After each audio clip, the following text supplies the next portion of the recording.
everyone. We are here today with Mohini Daljeet Singh. She is the founding CEO of Max India Foundation and now the advisor and trustee for the same. It is a foundation that is focused on providing health awareness and aid to millions of unprivileged people in the country. A social worker, an educationist, and a great force at that. She's here today as our PEAKLIFE Women Inspire. Thank you so much, ma'am, for being here with us today. It's an honor to be talking with you. Thank you so much for having me here.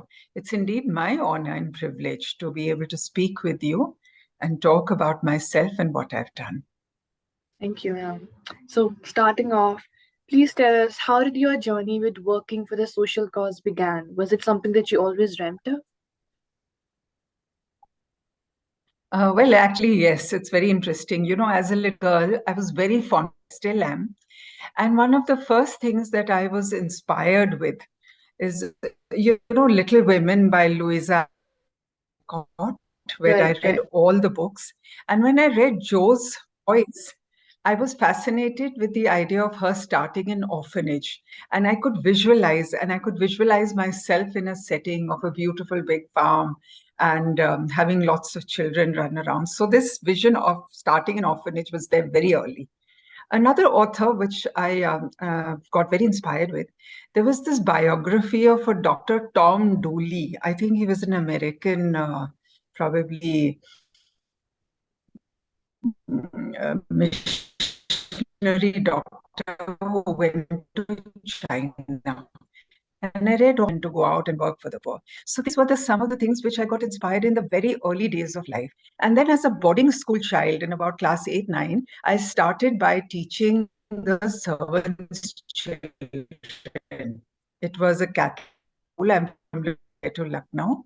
And after school, I would teach them. Being an elder child, eldest of 4 siblings, I had that little thing in me, to be looking after the youngsters. So it started there, and then looking after servants. We started a little clinic in college. And while in college, I started volunteering at Mother Teresa home in Lucknow, which was just starting off. Along with 2-3 day scholars, I was a little fruit and egg of the day. And it was received with so much of graciousness and gratitude that it left an indelible mark on me. And that's where I started early. Oh, okay. So you've been leading an organization like Max India Foundation for so long, and it makes such a difference to so many lives. And what is the most important part of it all for you, your entire journey? Okay. So when I talk of my journey, I spoke about up to college, but I want to tell you I'm an army daughter and I got married into the army itself. So throughout my life, I have been doing welfare, for the families of the soldiers, because they are never there for their wives and families. They're always busy. And that experience of about 35 years of hands-on, from the heart, seeing the needs and working for improving awareness, education, quality of life, health of the soldiers and their families gave me so much confidence that when I was contacted in regard to starting the Max India Foundation, I actually already had all these ideas in my mind based on personal experience, knowing, yes, it would work with empathy and hard work. So in 2007, when we started working on Max Foundation 1.0, we were focused on care for the underprivileged, supported by Max Healthcare Hospitals and my chairman, who was very, very from the heart for giving back to society. We worked on several platforms on the health. Health is something which is quite encompassing. And right from awareness, camps, diagnosis, even treating severe illnesses like cancer, doing heart surgeries for underprivileged children, and artificial limbs camps, orthopedic surgeries, cleft lip surgeries. And similarly, we even adopted a village cluster in 3 places. Because, when you talk of health, then water comes in, sanitation comes in. So all that Mm. combined together gave us a vision of carry on making that difference, and we did. I want to tell you in 2019, we just shifted our focus from healthcare to the underprivileged to education for the underprivileged, because the company had divested its interests in the hospitals. And also, as much as we feel for health, we feel very strongly that it is education that's going to make that difference. Mm. Education for all. So, my vision really is every child in this country gets educated, unhindered. Every girl and every boy is allowed to flower and bloom, to learn and put that learning into practice in all the spheres. Mm. Then truly we will be developed as a country and we will be shining. Right. So, what are some challenges that you had to face throughout all that? Oh, yes, there are a lot of challenges everywhere you go. Um, Especially, you see, perception of people is different. And we are very motivated. We may want to go and change the world. We have the common good of all. Unfortunately, a lot of people through whom we have to go and with whom we have to work are always looking for, see, at the village level, and I'm talking at the panchayat level, at many other places, even with vendors and others. Mm. So, Right.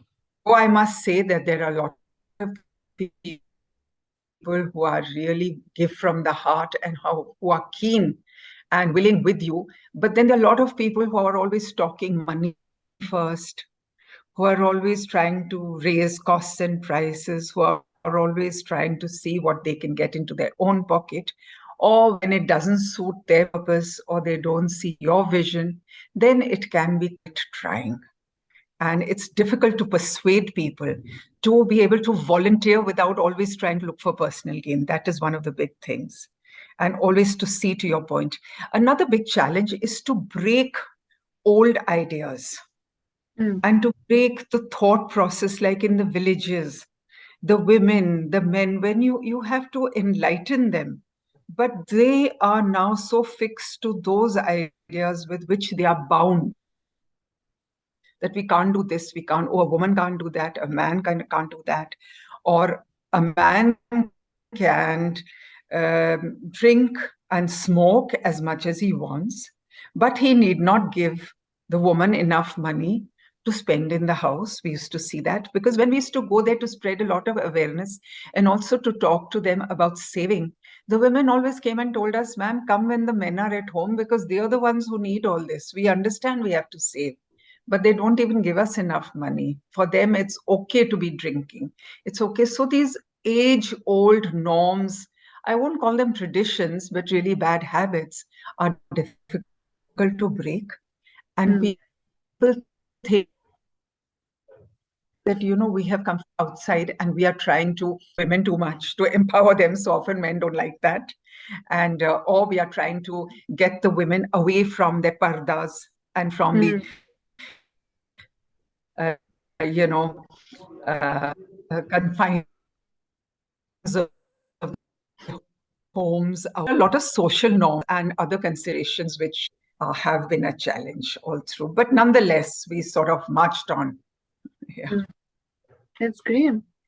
And do you think maybe on a personal level that the challenges that you faced as a women leader in the organization, maybe you wouldn't have faced that much as compared to your male counterparts? Was there a gender bias that you have faced?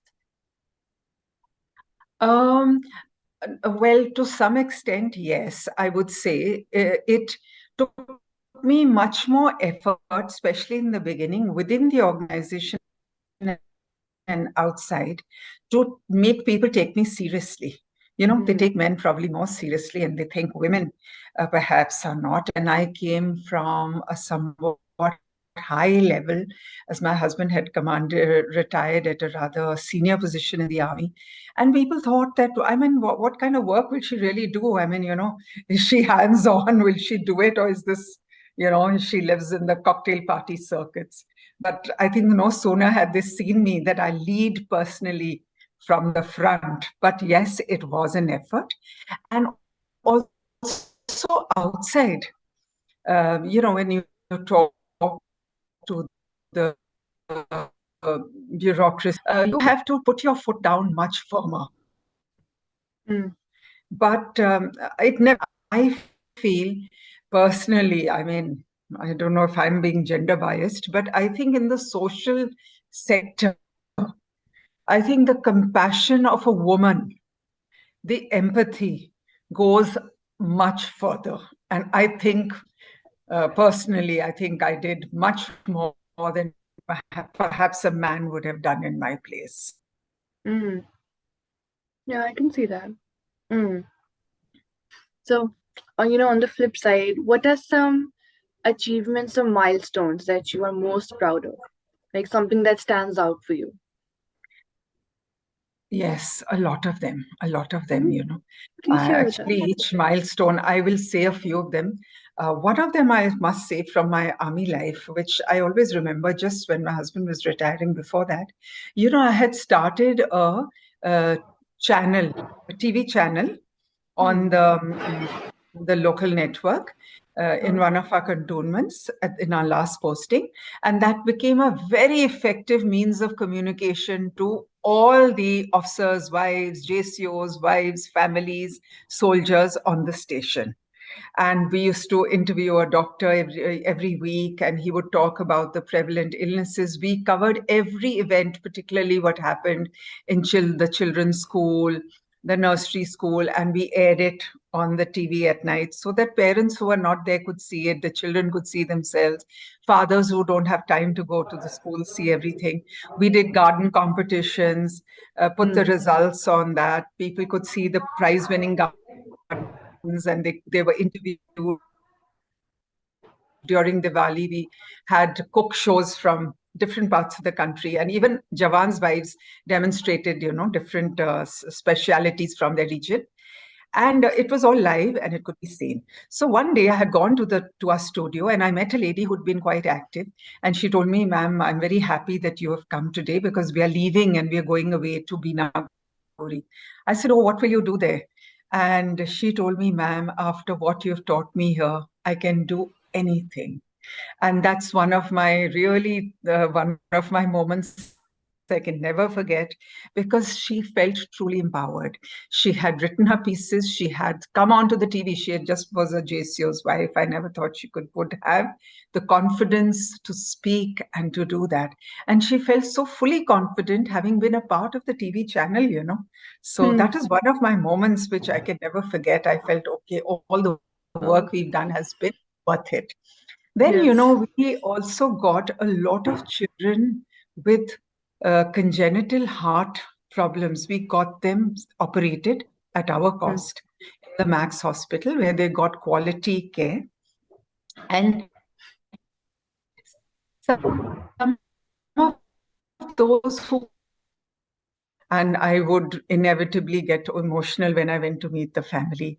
One little girl had come from the northern parts of Kashmir, and with and got connected through Rotary, through somebody. They had absolutely no hope for her to have survived. So that was another milestone.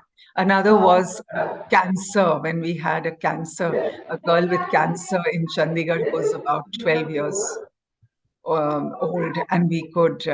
So these are many, but one of the very, very important milestone is when we decided to adopt a village cluster in Uttarakhand, actually two village clusters. And, we were working on the healthcare platform. And I thought that, healthcare, of course, we are doing multi-speciality health camps every month with doctors from Max and giving them free medicines and spectacles and everything. But Right. this is not something which will last or remain once we go away. what can I do for the people which will stay on forever? So after a lot of course, recce, research, seeing, doing things like water, I decided to put in a sewage treatment network in the village. It was a huge village cluster, actually 5 villages put together. But we did all 5 phases slowly, one at a time, digging a network of underground drains, connecting the toilets, giving people toilets, and making drains for wastewater and putting a sewage treatment plant. When I used to go regularly to see, of course, we had a person who had done this in villages in Punjab, did it with great dedication, and we had a lot of but I used to monitor it personally every month. I'd go at least once a month. Mm. One time I stood in front of the huge STP and I told myself, my God, I never thought, I'm not an engineer. I never thought I would be able to do this. And that was indeed a milestone that, we finally managed besides doing everything else in the village cluster, but that is there and it remains to this day. We handed it over to the government and to the local panchayat when the project was over. Yeah. Wow. Wow. There's so much that Hoping you. that sanitation and hygiene Mm. is going to take them. Yes, yes. No, there's so much that you're doing, and So sounds really we great. Yeah. hope they will be healthy. Mm. Yes. So, how do you manage to stay on top of your game Thank you. every day? Like, you've been on this journey for so long, but you're still doing so much, contributing so much to people. So, where is that drive coming from? How do you do it? Actually, one of the things is I feel that if you communicate, for me, it's always been communication is the key. If you communicate, you know what the need is, right? You Mm. know people's needs. And Yes. then you have the means, thanks to Max India Foundation, the means was there, the team.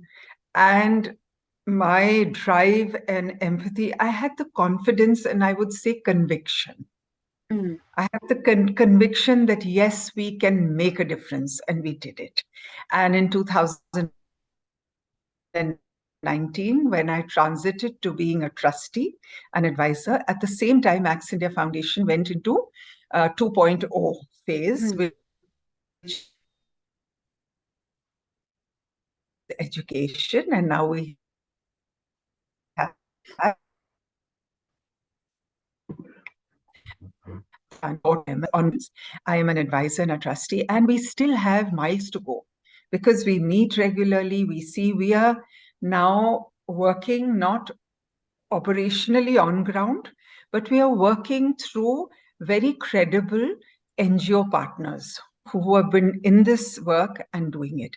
And through them, we are changing, we are helping the government school children through educating and training their teachers. So we are training the teachers. We are also providing, like we gave them tablets during the COVID. And we have several NGOs. So according to needs, we also gave them nourishment. During the COVID, we reached out to other organizations who were working. So now we are totally on the education platform, giving them the means to be able to get quality education, even in government schools, so that they can stand up with their heads held high and be counted when it Right. comes to skill development, when it comes to getting a job, when it comes to standing on your own. And Mm. I firmly believe it is through this transition, through education, that we are going to be able to make that change in the development of our country. Mm. Sounds like a plan. Okay. What would be So your that's definition? the plan, yes. Yes. Yeah. Well, what would be your definition of an empowered woman?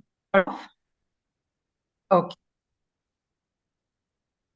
Of course, of an empowered woman. I think if you have the courage of conviction and confidence in yourself, you're empowered. You are not bound down by what other people think. Mm. if you have the courage that this is what I think is right, this is what I think I would like to do, and then to go ahead and do it. Right.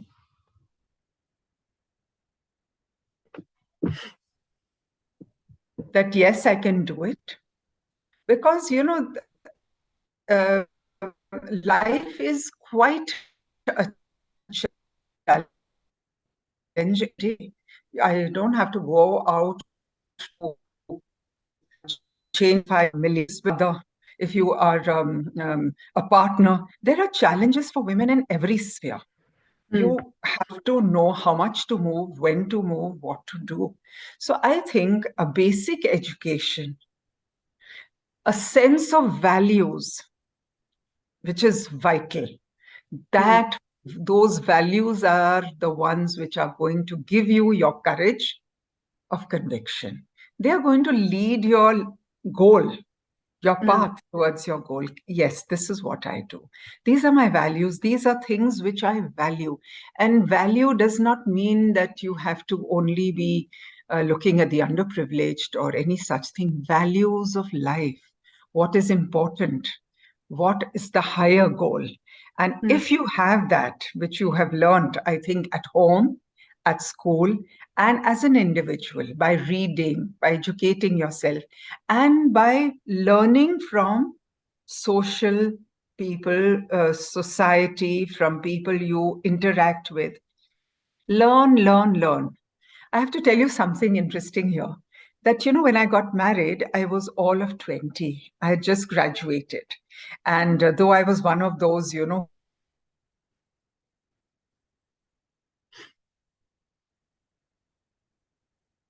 teachers would say, now go for the I tell you, B.Ed by Bachelor of Education, when both my kids were in school, because I realized as an army wife who moves every year,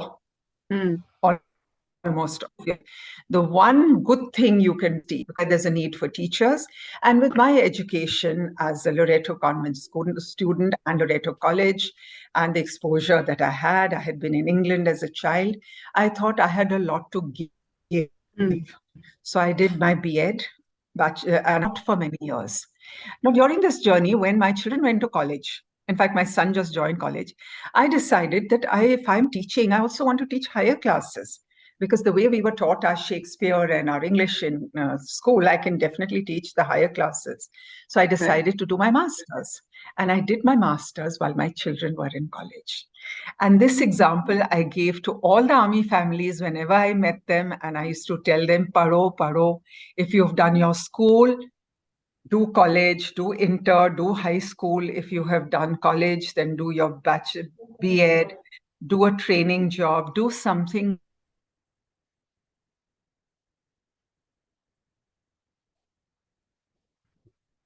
Empower you. And I spoke of my experience because often the soldiers' wives would tell me, Madam, how can I do it now? My children will laugh, my husband will laugh. And they say, what are you trying to do? I said, I did it. Don't worry. We are with you. I will help you. Indira Gandhi Open University or whatever, we'll get you the forms. Have confidence in yourself and you will see the difference. As you learn, as you progress, you will become more confident because you have more knowledge, you have more exposure. Agreed. On that same note, do you have any word of advice for, aspiring entrepreneurs in India? Yes, I would say be confident. Also, keep your finger on the pulse of the times.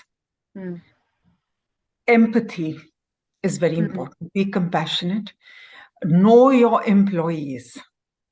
Know your employees. It's very important, We must know them by personal name. We must know their families because we don't know what baggage people are carrying. I'm not saying you have to carry anybody's baggage, but if you are an entrepreneur and if you have your team with you, you will have your team with you if you are aware of some of their problems and you're able to solve them. Have a focus, keep clear goals, step at a time, monitor, monitor how you're proceeding, what is your next goal, and take your team with you, build your team. Mm. And networking, yes, is very important across the board, horizontally, Mm. vertically, and downwards, more important. That's what Mm. I feel. Yes, you can always be a success. Be confident, be straight, keep your values always in place. Mm. Great. And lastly, what would be your success motto? Actually, my motto has been when in a position to make a difference, just do it. Mm. Don't sit and wait around, wait for people to do things for you, ask you to do it. Let me share that some amount of power has to be grabbed. You see Mm. something, you just got to go there and do it and take it. Now, this reminds me, I used to say this in the army days because, you wait for people at very senior positions to do something or wait to be told. But, when you're in a position to make a difference, when my husband commanded a regiment and we had a team which was like a family, it was our family. That was the point where I said, I am the mother of this family, of which my husband is leading. And Mm. as a mother, I have a lot of responsibilities, particularly Kerala, some are from Punjab, some are from Bengal, and we are all stuck in some third place. Maybe, Mm. we are in Bihar and people can't even talk. So take them on. You are in a position to make a difference, just do it. And it's really worked in my life. And I wasn't simply ticking the box. I know that I was doing much more than I was expected to do, but I was happy to do it because I felt I could do it. And that's the same thing later on. I don't think anybody's boss has ever said, take it easy. But to be honest, once my boss did. My chairman told me a year into Max India Foundation, Mohini, take it easy. It's all right. You're doing good. Don't run out of energy. And I Mm. smiled to myself. And then I told him later, I said, because in the army, we used to be in one place just for a year or two. So we Mm. had that thing that in this time, I want to do everything I want to do. So Yeah. I was always kind of charging, which he thought I Mm. was a little hyper. But I'm saying that when in a position to make a difference, just do it. Don't look for accolades, don't look for rewards, don't look for anything. Ultimately, it's you who are going to reward yourself because Mm. you feel gratified. Today, after so many years of different phases, I am so grateful that I got these opportunities. When my husband retired from the army, I didn't realize I had such a fantastic second innings in Mm. Max India Foundation Yes. awaiting me. And when I Mm. did, I think I did the best I could, and I'm proud of what I've achieved. Mm. And And I'm I guess sure we have that's, miles to go. We have yeah, miles to yeah, go. exactly. Yeah. Great. That was lovely. It was great talking to you, ma'am. Thank you so much. I hope to see you on the 16th at the event. Yes, thank you so much. Send me the details, please. I will be there. I Thank shall, you. It's my yes. pleasure. God bless all of you. Thank you. Thank you so much, ma'am.